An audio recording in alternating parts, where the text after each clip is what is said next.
That's like a cozy room there, Joey. Yeah, my girlfriend designs much better than I do. Mine would just be my bedroom with movie posters. I'm doing well.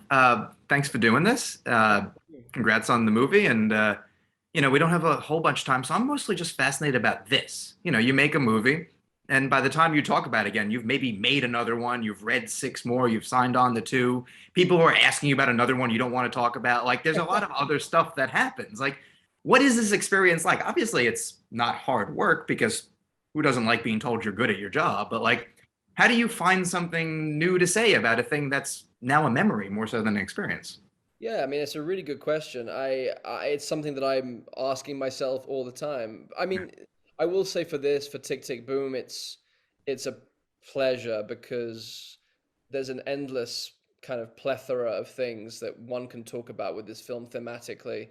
And, it's so meaningful to me, and I'm so proud of it. And it's very, very, I know how lucky, and I feel very, very grateful that I get to do this for a living.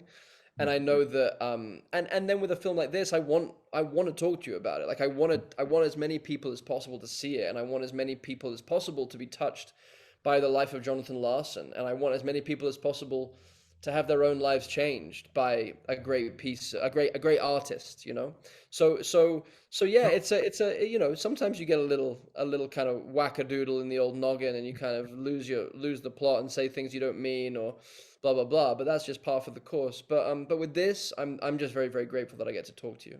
Totally, because I mean, I feel like you always embrace what you're doing, like really wholeheartedly. Whether it's a huge movie, a small movie, it never seems like you're like, this one's good for whatever. There's always like I want to do this, and that's got to be hard to do also because I'm sure you get 10 times more offers than that. Most of them being things they're like, oh, how do I want to like very nicely say no? Like, how do you find what means the world to you? Like, this is within a stack of other things. Yeah, I think it's an instinctive thing. It's what calls to you, right? And I think it goes beyond the head and it goes down into the heart and the body, and there's a kind of mysterious thing that happens. And it's happened to me a handful of times in my life, or two handfuls of times in my life, where that I've gotten a call and it's from Tony Kushner Yeah. about Angels in America, or I've gotten a call and it's from Mike Nichols about Death of a Salesman, or from David Fincher about The Social Network, or Scorsese about Silence, or Spike Jones about a short film, or like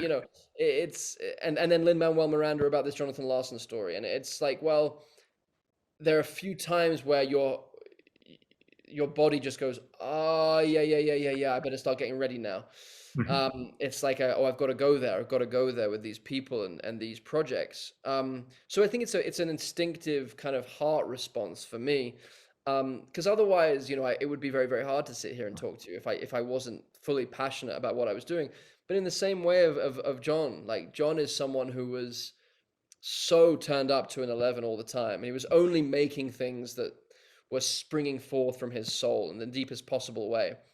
And I think it was exhausting for him because he was just constantly full of inspiration, constantly full of this yearning, longing to create and to give his song to the world.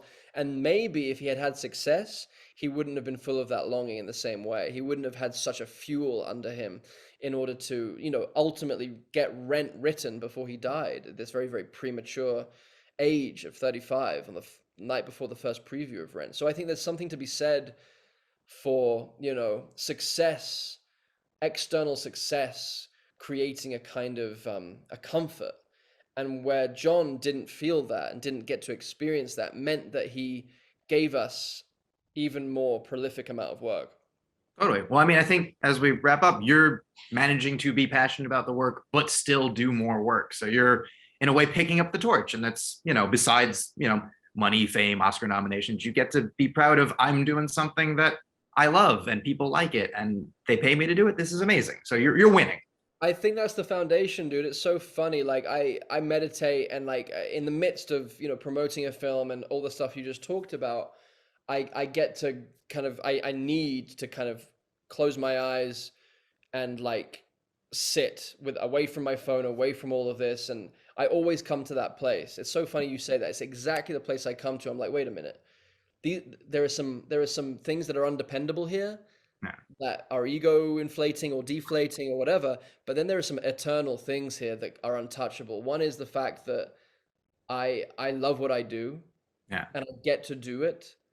I get to make a living from it, and I get to do it with people that I love. That I mean, like that with Tick Tick Boom is you're right. I've won. Yeah. The win has happened, and the rest is a battle between the ego and the eternal self. And Yeah. but if as long as I will be happy in my life if I get to do theater forever. If I get to make movies forever as well as doing theater, then that's gravy. Oh, yeah. Well, congrats, because you've earned it, and this is Yeah. great, and I look forward to the next one. Enjoy this. You should be Uh, enjoying Thanks, dude. Thank you. I need to remind myself of that as well. I really appreciate that, Joe. it. Totally. You've been a very good therapist today. I I appreciate try. My bill's in the mail. it.